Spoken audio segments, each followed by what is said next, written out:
सभी Indian army के जवान अपने अपने कैंप में सो रहे थे और दो सिपाही बॉर्डर पर उस समय पहरा दे रहे थे। तभी उनके ऊपर गोलियां चलने लगती हैं। लेकिन ये क्या, वो सारी गोलियां उन्हें ना लगकर जमीन पर गिर जाती है, मानो जैसे उनके सामने कोई जादुई दीवार खड़ी हो जिसे वो बुलेट पार ही नहीं कर पा रही। यह देखकर वो दोनों सैनिक घबरा जाते हैं और उनमें से एक भागता हुआ कैंप में जाता है और अपने साथी से बोलता है, मयंक मयंक जल्दी से उठो और देखो बाहर क्या हो रहा है। क्या यार, तूने मुझे उठा दिया, चल अब सोने दे। अरे मेरे दोस्त, मेरे भाई, एक बार उठ तो सही और बाहर चलकर देख तो आखिर हो क्या रहा है। मुझे कुछ समझ में नहीं आ रहा, ये सब क्या हो रहा है।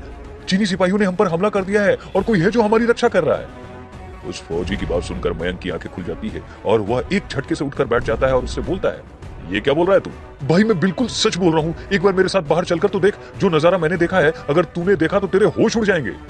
लेकिन ऐसा कैसे हो सकता है, तूने ऐसा क्या देख लिया जो देखकर मेरे होश उड़ जाएंगे। अरे तू मेरे ही होश उड़ाएगा, जा तू अपना होश उड़ा। तुझे मेरी बात मजाक लग रही है, एक बार मेरे साथ चल, अगर मेरी बात झूठ निकली तो तू जो बोलेगा मैं करने को तैयार हूँ। अच्छा चल ठीक है, जो मैं तुझे कहूंगा वो करना पड़ेगा, अपनी इसी बात पर 100% टिके रहना। इतना कहकर मयंक उस फौजी के साथ बाहर जाता है, जहां वह देखता है कि फौजी की कही हुई सारी बात सच है। यह देख मयंक फौजी से बोलता है, बाप रे, तू तो बिल्कुल सही बोला था। अरे कैसे, आखिर कैसे ये हो सकता है, यही तो मुझे भी समझ में नहीं आ रहा है। कोई बात नहीं, हम लोग जाकर सभी सैनिकों को उठाते हैं और उन सभी सैनिकों को यहाँ लेकर आते हैं, क्या पता हम दोनों की आंखों का वहम हो। इतना कहकर मयंक अपने कैंप के अंदर जाता है और अब मयंक अपने बाकी के साथियों को उठाता है और उनके साथ बाहर जाता है। सभी देखते हैं कि चीनी सिपाही लगातार उनके ऊपर अटैक पर अटैक किए जा रहे हैं, लेकिन किसी भी फौजी को एक खरोच तक नहीं आती। वो सारे अटैक और सारे बुलेट, सारे बम बॉर्डर के पास उसी पार रह जाते हैं या चीनी सेना पर ही उल्टे जाकर फट जाते हैं। यह देख अब सभी सिपाही थोड़े परेशान हो जाते हैं, साथ ही वहां पर खौफ का माहौल भी बन जाता है। जिसके बाद मयंक अपने सिपाही दोस्तों से बोलता है, जब से कमांडर यहाँ से गए हैं तुम सबकी जिम्मेदारी मुझ पर है। मैं यहाँ का कप्तान हूँ, टीम लीडर हूँ और ये जो घटना घट रही है, ये जो चीजें हमारी आंखों के सामने हो रहा है, इस बारे में अब मुझे कमांडर को फोन करके बताना ही होगा। मुझे बहुत खेद है इस चीज का कि मेरी वजह से उनकी छुट्टियां बर्बाद होने जा रही है। मयंक हम सब तुम्हारे साथ है, क्योंकि इस समय कमांडर दिलजीत का यहाँ होना बेहद जरूरी है। अब वही हमें बता सकते हैं कि आखिर यहाँ हो क्या रहा है, क्योंकि हम सब की पोस्टिंग अभी कुछ महीने पहले ही हुई है। सिर्फ हमारे कमांडर दिलजीत ही एक ऐसे इंसान है जो सालों से बॉर्डर पर यहाँ तैनात थे, वही हमें सारा सच बता सकते हैं। हाँ तुम सब सही बोल रहे हो, मैं अभी उन्हें फोन लगाता हूँ, लेकिन अभी रात हो रही है, क्या इस समय उन्हें फोन लगाना सही होगा।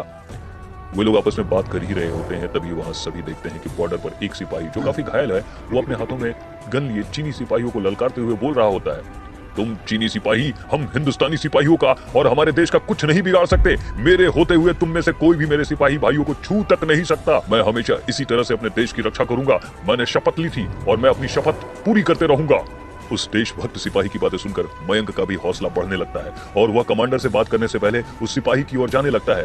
लेकिन जैसे ही वह सिपाही पीछे घूमता है, मयंक उस सिपाही को देखता है। उसे देख मयंक और बाकी सारे फौजी सेना डर जाते हैं, क्योंकि वो कोई मामूली इंसान नहीं बल्कि एक भूतिया शहीद देशभक्त सिपाही था। वे सभी इस भूतिया सिपाही को देखकर 2 कदम पीछे हटते हैं, जिसके बाद भूतिया सिपाही उन सभी से बोलता है, तुम डरो मत भाइयों, हमारे देश और तुम्हें कुछ नहीं होगा। मैं अकेले ही इन चीनी सेनाओं को धूल चटा दूंगा, चाहे इसके लिए आज मुझे इनके घर में ही घुसकर इन्हें क्यों ना मारना पड़े। लेकिन तुमको हो कौन, तुम तो कोई मामूली इंसान नहीं बल्कि भूत लग रहे हो, आखिर तुम हो कौन। वह सिपाही मयंक की बातों का जवाब नहीं देता, जिसके बाद मयंक और बाकी फौजी बहुत डर जाते हैं और मयंक कमांडर को फोन करके उसे यहाँ हो रही सारी घटना के बारे में बताता है। जिसके बाद कमांडर दिलजीत मयंक से बोलते हैं, अच्छा तो आ गया असली देशभक्त सिपाही जो मरने के बाद भी अपने देश की रक्षा कर रहा है। तुम सभी सिपाही डरना मत, वह एक देशभक्त हिंदुस्तानी सिपाही है, उसके होते हुए किसी को कुछ नहीं होगा। और मैं अभी यहाँ से निकल रहा हूँ, बहुत जल्द मैं तुम तक पहुंच जाऊंगा। उसके बाद मैं तुम्हें उस शहीद भूतिया देशभक्त सिपाही के बारे में पूरी कहानी बताऊंगा, आखिर वो देशभक्त सिपाही है कौन। ठीक है सर, जय हिंद।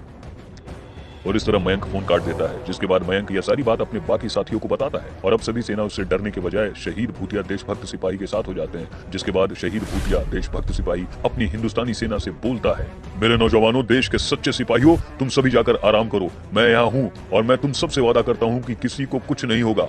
आज मैं इन चीनियों को इनकी असली औकात दिखाकर रहूंगा, बहुत हो गया इनका।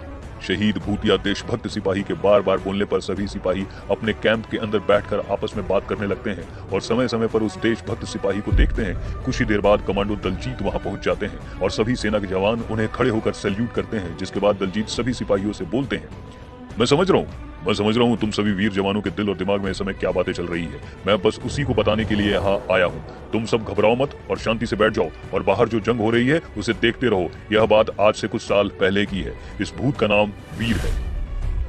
दलजीत अपने दोस्तों के साथ बॉर्डर पर तैनात थे। तभी चीनी सिपाही ताबड़तोड़ हमला कर देते हैं, जिसके बाद भारतीय सेना के जवान वहां घायल हो जाते हैं। यह सब देख वीर का गुस्सा 7वें आसमान पर पहुंच जाता है और वह अकेले ही चीनी सिपाहियों से लड़ते हुए उनके अड्डों पर पहुंच जाता है और उनके सारे ताबूत और बमों को नष्ट कर देता है। साथ ही उन सभी चीनी सिपाहियों के साथ साथ वीर भी वीर गति को प्राप्त हो जाते हैं। लेकिन वीर की मृत्यु होने के बाद भी उनके दिल और उनकी आत्मा से अपने देश के लिए देशभक्ति नहीं गई और मरने के बाद भी एक भूत बनकर अपने देश की सेवा वो करने लगते हैं। एक बार की बात है, जब वह अपने देश की सेवा में लगे हुए थे, तभी दलजीत वहां आ जाते हैं और बंदूक को हवा में अपने आप उड़ते हुए दलजीत देखकर डर जाते हैं और डरते हुए खुद से बोलते हैं, बाप रे बाप, ये बंदूक तो हवा में अपने आप तैर रही है। आखिर इधर मेरे साथ और कौन है जो मेरे कैंप की इस तरह से रक्षा कर रहा है? कौन है वहां पर? आओ बाहर आओ।